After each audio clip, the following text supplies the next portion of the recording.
sumber daya manusianya banyak. Jadi kita bisa membuat Indonesia jadi lebih baik.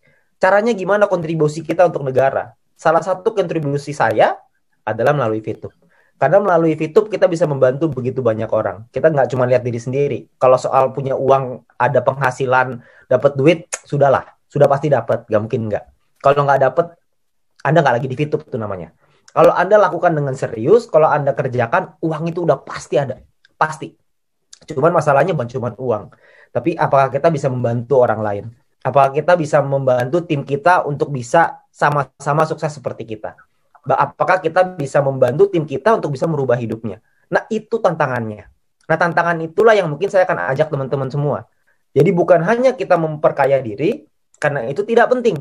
Karena menurut saya yang paling penting adalah kita bantu tim kita untuk jadi sukses dan kaya. Kalau mereka sukses dan kaya, kita sudah pastilah nggak mungkin nggak usah dibahas lagi. Jadi jangan pernah fokus ke diri sendiri, tapi fokuslah ke tim kita. Nah, untuk itu Anda perlu belajar. Anda perlu belajar dengan mentor-mentor yang tepat. Gitu. Jadi kalau untuk soal VTube-nya, kalau Anda merasa bahwa bisnis ini layak dan menarik untuk dijalankan, Anda sudah di tempat yang tepat. Dan banyak orang di luar sana tidak bisa melihat itu. Dan memang dunia ini berubah oleh sekelompok kecil orang yang bisa melihat sebuah peluang. Mark Zuckerberg ketika membuat Facebook itu ditolak oleh teman-teman kampusnya. Tapi beliau tetap jalanin dan sekarang ada yang percaya, ada yang tidak percaya. Yang percaya sekarang menjadi salah satu orang terkaya di Amerika dan orang yang tidak percaya tentunya sekarang gigit jari. Nah, mungkin teman-teman kita juga sama. Orang melihat VTube dari sebelah mata. Tapi kalau kita bisa melihat VTube dari kacamata yang berbeda, kita bisa melihat peluangnya di situ, selamat untuk Anda. Nah, tapi bukan cukup sampai di sana. Ketika Anda sudah melihat peluangnya, Anda juga mesti paham bagaimana Anda membangunnya. Bagaimana cara Anda untuk mengembangkannya. Karena kalau Anda sudah bisa mengembangkannya, maka Anda bisa bukan cuma membuat hidup Anda dan keluarga Anda jadi lebih baik, tapi Anda juga bisa bantu ribuan, ratusan ribu, puluhan ribu, bahkan mungkin jutaan orang di Indonesia bisa berubah hidupnya karena Anda. Jangan main-main dengan sebuah keputusan. Karena keputusan yang saya ambil beberapa bulan yang lalu, ternyata berubah menjadi berkat bagi begitu banyak orang. Saya juga nggak nyangka. Dan mungkin Anda juga tidak nyangka sekarang. Sekarang Anda tidak lihat. Tapi Anda lihat 5 bulan lagi, 6 bulan lagi, tahun depan, Anda akan menjadi dampak buat bukan cuma keluarga Anda, tapi banyak orang di Indonesia. Ini kenapa TV-TV nasional nggak mengekspos? Adakah clue kapan e-commerce keluar? Oke. Gojek, Grab, Uber disebut TV nasional, VTube kok tidak? Oke, Gojek, Grab, dan Uber disebut di TV nasional sekarang, bukan ketika dia bangun. Ketika Gojek tahun 2015 nggak ada Pak di TV. Itu boro-boro di TV, di SMS mungkin ada. Tapi kalau di TV kayaknya nggak ada. Kalau misalkan sekarang tentu saja gitu. Tapi kita lihat VTube 5 tahun lagi, jangankan di TV Pak, di bioskop juga ada mungkin nanti. Ada. Ya, kalau misalkan iPhone kapan bisa daftar? Nah, iPhone ini juga satu kendala ya, karena iOS-nya sulit untuk di-adapt dengan aplikasi kita. Jadi nanti sudah disiapkan solusinya, tapi lagi dalam proses. Terus kalau untuk tadi e-commerce, e-commerce ini problemnya adalah di perizinan. Sekali lagi, ini model bisnis kita ini terlalu, kalau bahasa Yamaha selangkah ke depan, tapi ini kayaknya beberapa langkah ke depan gitu ya. Ini terlalu depan nih, sampai sulit untuk kita jelasinnya aja, bikin mudengnya aja susah gitu. Jadi kita perlu waktu. Jadi mungkin prediksinya mungkin tahun depan kayaknya deh. Ya, karena kita butuh dari manajemen sih lebih tepatnya ya. Manajemen negosiasi dan penjelasannya itu butuh lebih lengkap. Mereka butuh yang lebih jelas. Karena birokrasi di Indonesia kita semua sama-sama paham ya. Semuanya butuh waktu. Jadi kita butuh waktu untuk menyesuaikan itu. Tapi tentu saja kita mau banget supaya e-commerce itu jalan secepatnya. Itu perusahaan akan jauh lebih sehat lagi gitu. Jadi tentunya kita juga akan perusahaan juga akan mengupayakan supaya jalan terus, supaya e-commerce ini bisa running gitu. Tapi kita juga nggak mau melampaui koridor hukum. Tentunya kita semua nggak mau melakukan sesuatu yang ilegal, kan nggak ada yang mau. Kita maunya semuanya dalam ranah hukum yang benar, melalui legalnya mesti tepat gitu. Jadi kita nggak akan mulai sebelum kita dapat ACC atau approval dari negara, dari regulator. Tentu buat kepentingan kita bersama juga gitu ya. Pernah nggak Metro TV iklan di RCTI? Nah, ini dijawabin sendiri. Terima kasih. Income Bapak sekarang berapa per bulan? Kalau income sih mungkin Ya, CRV lewat lah ya 1 bulan gitu. Amin. CRV belilah, CRV 1 bulan tuh kebeli. Gitu. Lumayan lah, lumayan untuk punya keleluasaan dalam segi finansial. Kalau misalkan dibilang kaya raya banget, enggak juga lah, masih banyak banget lah yang lebih kaya, yang punya gudang garam juga lebih gila-gilaan gitu. Tapi kalau misalkan keleluasaan dari segi income, dari segi pengeluaran ya makan-makan nggak mikir lah gitu. Makan-makan nggak mikir. Ngomong-ngomong, kapan manajemen berkantor di Indonesia? Nah, ini juga salah satunya nih ya. Ini juga kebetulan lagi dibahas jadi sekalian. Kantor di Indonesia juga sedang dipersiapkan karena kita juga sama-sama tahu bahwa bisnis di Indonesia, kantor harus di Indonesia. Jadi kantor itu juga lagi dipersiapkan karena kemarinan ini kita memang peledakannya terlalu cepat. Jadi mau nggak mau harus ada manajemen yang dadakan dulu. Nah, sekarang ini sudah mulai running, lagi dipersiapkan untuk kantor di Indonesia. Jadi nanti kalau kantor ada di Indonesia pasti akan di-announce lah. Gak mungkin nggak. Ya karena saya yakin nanti kantornya itu nggak tahu deh itu kayak apa tawuran mungkin di dalam situ ya. Saya nggak tahu deh. Bakal rame banget pasti yang datang. Tapi nanti pasti akan dikasih lihat. Boleh lihat jempol yang bisa membawa kesuksesan. Wih, mantap. Wih, jempolnya mantap. Jempolnya mantap nih. Susah nih jempolnya. Kenapa untuk registrasi harus berusia 18 tahun? Karena kalau di bawah 18 tahun nanti kita ditangkap sama Depnaker. Karena tidak boleh mempekerjakan orang di bawah umur.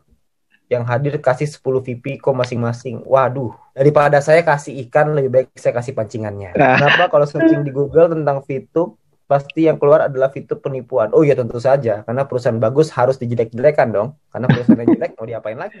Kapan izin Kominfo balik? Kenapa kita harus pakai NIK? Oke, izin Kominfo ini masalah waktu ya. Jadi ini juga sama. Jadi kalau misalkan proses legalnya ini sudah mendekati fase akhir. Jadi ketika itu sudah selesai, maka semua izin juga pasti akan dipulihkan. Cuma itu butuh waktu aja untuk penyelesaian sedikit lagi. Jempolnya panjang banget ya, gak buntet. Makanya rezekinya panjang. Bisaan aja dulu waktu gue susah nggak begitu. Kenapa harus pakai nick? Karena kalau nggak pakai nick, nanti satu orang bisa bikin ID banyak banget dong. Karena kan harus diverifikasi apakah manusia atau robot kan gitu. Kalau misalkan isinya robot semua kan pusing. Jadi kan harus ada KYC namanya. Jadi perlu ada yang diituin lah, yang dicek gitu. Ini udah gampang banget loh, cuma NIK doang. Harusnya tuh nggak begini nih. Harusnya tuh ada selfie-nya, ada fotonya, ada apa gitu. Harusnya ada beberapa lagi. Betul. Berarti Vito masih di R&D terus ya? Oh, itu tentu saja jelas. Karena yang namanya bisnis, kalau misalkan tidak bertumbuh terus, maka bisnis itu akan mati. Seperti contoh, kita ambil contoh paling gampang. Bluebird sama Gojek. Siapa sih yang dulu yang punya Bluebird itu salah satu orang terkaya di Indonesia loh. Top 50 kalau nggak salah, terkaya di Indonesia. Sekarang, Bluebird ini ketika dibangun, itu gak ada yang berani melawan tuh. Taksi nomor 1 pasti Bluebird, gak ada lawannya. Ada Bluebird, Silverbird, GoBird, semuanya. Wheelbird juga ada di situ. Tidak ada satu orang pun yang bisa menyangkal bahwa Bluebird itu taksi nomor 1 di Indonesia. Okay. Nah, tapi ketika Gojek itu muncul, Gokar itu muncul, terjadi apa ya namanya ya? Terjadi ribut gitu antara Gokar, supir Gokar dengan taksi.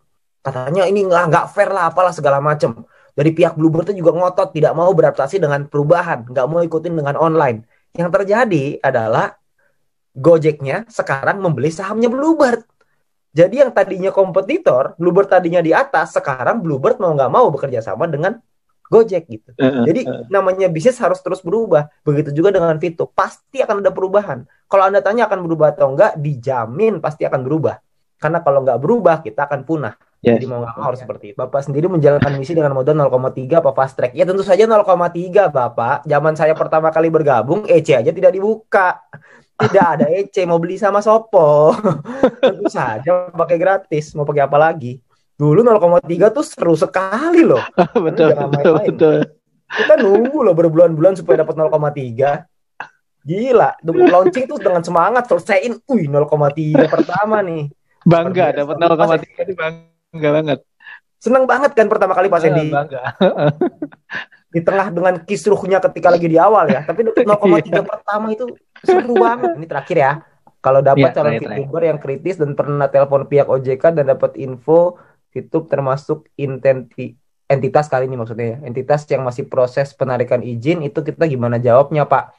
Kalau saya nih, ini Anda perlu tanya lagi ya sama Pak Sandy ya. Kalau saya Kalau ketemu dengan orang yang sebegitu kritisnya, pengen tahu semuanya, pengen supaya telepon OJK lah, ntar dia telepon ke Kominfo lah, dia telepon ke presiden lah, semua mau ditelepon sama dia untuk memastikan supaya bisnisnya jalan. Gak taunya dia cuma mainnya misi gratis toh. Kalau saya boleh milih, kayak gitu biasa saya Nina boboin, biar bobo aja, jangan dibangunin, karena repot, karena lucu, orang itu mau ikut bisnis yang fresh, yang namanya bisnis fresh selalu ada tantangan di awal, selalu tidak mudah di awal. Kalau bisnis yang sudah established, bisnis yang sudah jadi, bisnis yang sudah kuat, legalitas gak ada lawannya, udah aman semuanya, ya Anda tunggu dulu 2 tahun lagi lah gitu. Mungkin beliau itu bergabungnya waktu yang tepat 3 tahun lagi dari sekarang. Jadi jangan Anda fokus sama orang yang seperti itu. Kalau saya lebih fokus sama orang yang melihat peluang daripada orang yang melihat masalah di balik peluang. Karena kalau ketemu orang yang nyarinya masalah, Anda kasih solusi, dia cari lagi masalahnya. Anda kasih solusi, dia cari lagi masalahnya. Anda nanya sama saya cara jawabnya gimana? Cara jawabnya adalah jangan dijawab. Kalau saya sih begitu. Makin dijawab, makin panjang. Jadi mendingan nggak usah. Kalau saya sih begitu ya, tapi Anda bisa tanya lagi dengan Pak Sandy. Mungkin Pak Sandy punya trik yang lebih mantep. Jadi thank you teman-teman semuanya. Saya udah kasih kesempatan untuk sharing di sini. Harapan saya adalah teman-teman semua di sini bisa mendapatkan manfaat seperti yang saya rasakan, seperti yang Pak Sandy rasakan, dan seperti leader-leader Anda rasakan. Tapi ingat, untuk Anda mencapai di posisi seperti Diamond, Platinum, itu tidak mudah. Butuh kerja keras, butuh perjuangan. Jadi siapkan hati Anda untuk kerja keras itu, siap-siap buat berjuang, dan saya yakin kalau misalkan kita bisa, Anda juga pasti bisa. Thank you. Selamat malam. Oke, bagaimana teman-teman? Sudah menyimaknya bukan? Nah, kalau kalian masih kurang paham juga tentang apa yang beliau katakan ya, kalian boleh menyimak di video di channel Anto Green Palm ini. Jadi untuk kalian boleh klik di atas ini ya, yang ada timbul di atas ini. Silahkan kalian klik saja. Di situ kalian bisa tonton. Terima kasih buat kalian. Sebelumnya kalian boleh subscribe channel ini dan klik tombol loncengnya apabila kalian ingin mendapatkan info-info terbaru dari saya. Kalian boleh klik tombol loncengnya itu tadi. Oke, sampai jumpa di video selanjutnya. Ciao.